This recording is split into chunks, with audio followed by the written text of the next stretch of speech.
Weapons are changing in Destiny 2. We'll be going from a primary special heavy weapon situation in Destiny 1 to a now primary or kinetic energy and power weapon situation. So how is this going to affect gameplay? Honestly, probably not that much at all. First, to the uninformed, most of these special weapons we have now, shotguns, snipers, fusions, all of those are going to the power slot, and the energy slot will primarily consist of primary style weapons, sidearms, and submachine guns. Basically, if it has an element on it, it'll be in the energy slot. The ammo situation works the same way, green ammo for energy and purple for power. If you have two hand cannons, one in the primary and one in the energy, it's still going to be white bricks for primary and green for energy. We aren't going to have snipers and rockets, shotguns and machine guns.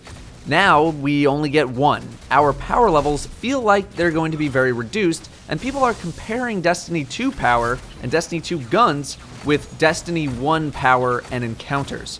And this isn't really the way you should think about the game, because we're not going to be playing in Destiny 1 anymore. Destiny 2 is going to have all of these changes in mind when we fight stuff. Destiny 2 knows that we're not going to have tons of sniper ammo to chip away at bosses, while also having rockets to blow up tons of enemies. My issue is that, based only off of what I know, the energy weapon slot seems almost pointless in PvE. Let's talk about PvP first though. In PvP, the energy slot will have its uses, mainly in terms of taking down people in their super. I said a while back that if you match the element of someone in a super, so if you shoot a Striker Titan in Fist of Havoc with arc damage from your arc energy weapon, it'll do more damage to them. That is not entirely wrong, but it's not completely right either. What is actually happening is all energy weapons, regardless of element, will do bonus damage to all subclasses while they are in their super, which is a pretty big change. It's pretty much needed because all primary weapon damage is going down, things are slowing down, and it would be otherwise impossible to kill a roaming super. Plus, in PvP, range matters a lot more, so having multiple weapon options is a much bigger deal than it is in PvE. So, at least in PvP, it makes sense to have those multiple weapon options. You'll be able to play multiple ranges much better than you can in Destiny 1, which is good because weapon archetypes are very distinct in where they are good and where they are bad in Destiny 2. They really rein that in. The power weapon slot in PvP also solves a rather large issue that Destiny 1 had with special weapons. Very easily accessible one-shot weapons. Not to mention all of the ammo-related issues that came along with them over the course of 3 years. Shifting everything into the power slot means, 1, you just plain don't have those issues anymore, or at least not as many of them, and 2, you focus the game more around those power ammo moments and primary kills.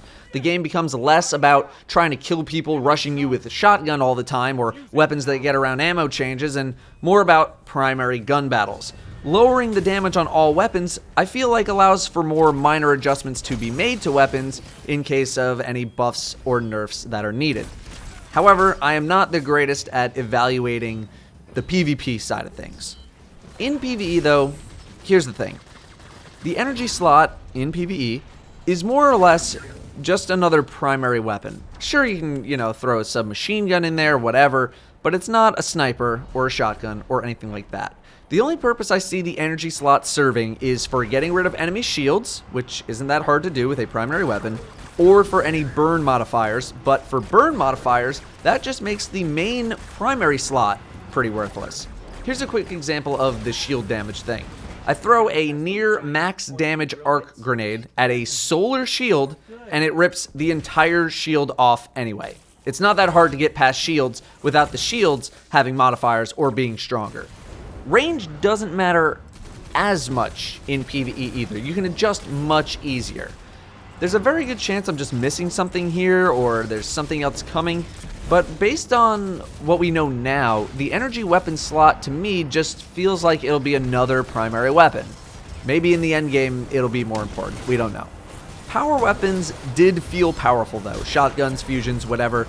They were all strong, and I know that there's a worry that you might feel less powerful in Destiny 2 with a shotgun being a now heavy weapon. it didn't really feel that way when I was playing. I didn't feel weaker. The power weapons still made me feel powerful compared to just using the primary weapons. We've also gone back to really low damage numbers. I feel like that might be part of the reason why people don't think we're as powerful now as well. We completely reset the numbers, which is fine. It's just a visual thing. I think when people actually get their hands on the game, it'll make sense and it'll feel better.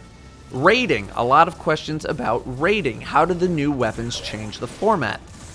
Well, it might do nothing at all for raiding.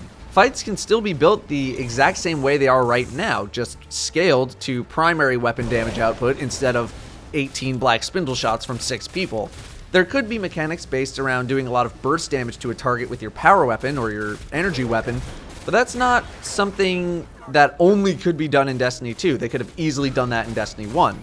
I don't think the new weapon setup really is going to affect the mechanics of any raids in any ways, unless Bungie wants to get more intricate and complex with their raid mechanics.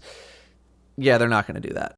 All in all, I'm not 100% sold on the new weapon system for PvE. The fact that snipers, shotguns, and fusions got moved to the power weapon slot at this time feels like it was a move to fix a PvP problem yet again at the expense of PvE. I do like the fact that PvP is getting slowed down a bit, but all of those seemingly PvP-focused changes might sour the PvE experience.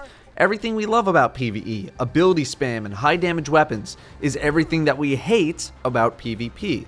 It's fun to have an energy drain build in PvE and spam a grenade every 4 seconds.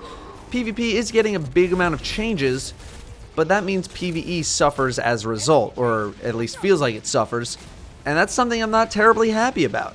Again, there could be things that we just don't know about yet that will make the PvE experience feel more active in terms of combat, but at first glance, I'm iffy on it. I know things will be scaled properly and all that kind of stuff, but weapon variety is great for PvE, and going to basically 2 primaries feels... Anyway, thank you guys very much for watching. I'll see you next time.